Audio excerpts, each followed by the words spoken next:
Book summary: Lightning in Mason Jar, novel by Catherine Mann. Catherine Mann's Lightning in Mason Jar is a stirring Southern novel that masterfully interlaces past and present, exploring the legacy of trauma, the tenacity of women, and the deep bonds formed by friendship and shared survival. Set in the small, sun-dappled town of Ben Oak, South Carolina, the story follows Bailey Rae Rigby as she returns home after the death of her adoptive aunt, Winnie Ballard. Begins a simple task: settling an estate. Unfolds into an emotional and revelatory journey through time, memory, and buried truths. Bailey Rae, having grown up under the quiet care of her Aunt Winnie, carries with her both love and confusion over her roots, with little tying her to Ben Oak. Following Winnie's passing, she plans to honor her aunt's memory in her own way by taking Winnie's handwritten, recipe-filled cookbook, full of warmth and life lessons. Launching food truck business in Myrtle Beach, she envisions seaside life filled with sunshine, second chances, and culinary joy.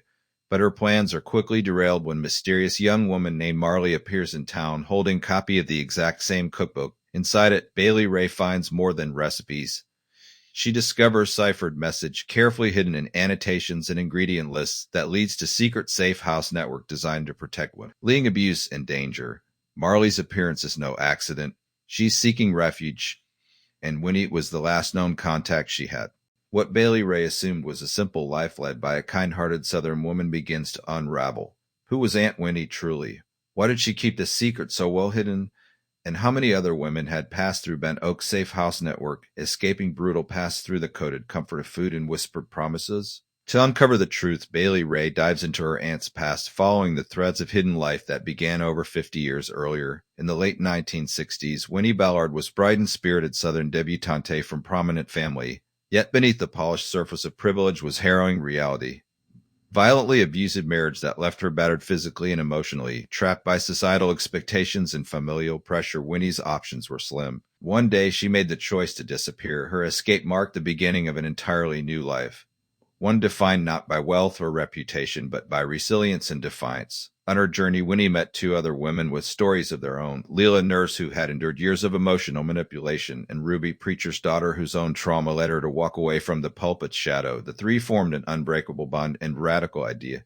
To build covert system that could shelter women like them, they bought small house under false name, established communication methods cloaked in recipes and homemaking notes, and created invisible sanctuary that thrived in the cracks of Southern tradition. Together they nurtured and protected countless women, using faith, food, and friendship as tools for rebuilding broken lives. But this wasn't without cost. The trio faced threats from powerful men and whispered suspicions from their conservative community. To protect the shelter, secrets had to be kept, even from family. For Winnie, that meant keeping Bailey Rae at arm's length from her darkest truths. As Bailey Rae uncovers this legacy piece by piece, through old letters, journals, and testimonies from women who passed through Ben Oak, she begins to see her aunt not just as caretaker, but as warrior in soft disguise. The more she learns, the more determined she becomes to protect what Winnie built, especially as threats from the past resurface. Someone doesn't want the shelter revived.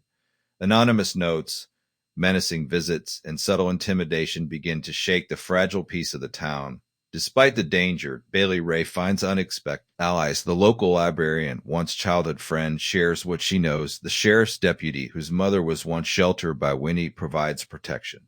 Even Marley, despite her own fear, steps into a role of leadership. For Bailey Rae, the journey evolves from mere curiosity to full-blown activism. She decides not to leave Ben Oak after all. Her purpose is here, in the place that once felt like quiet backwater, but is now a battleground for justice, refuge, and rebirth. As the novel unfolds, flashbacks to Winnie's perspective enrich the narrative, showing not only the danger and heartbreak she faced, but the deep love that fueled her actions. The three women, Winnie, Leela, and Ruby, are revealed to be the true heart of the novel, embodying the fierce compassion that drives the story. Their friendship, marked by laughter, sacrifice, and grit, underscores one of the book's central themes, that found family can be even more powerful than blood.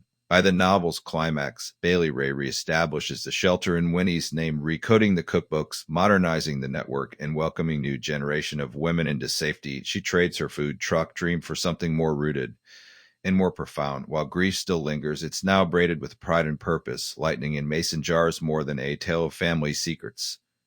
It's homage to the quiet heroines who build sanctuaries and no one expects. Mann's emotionally resonant prose shines as she explores the long shadows cast by domestic abuse, the ways women care for one another, and the legacy of courage that can ripple across decades. It's celebration of inner strength, told through stories preserved in recipes and handed down like heirlooms. In the end, Bailey Rae doesn't just inherit cookbook. She inherits mission, and through her, Winnie's light continues to shine, bottled like lightning, mason jar.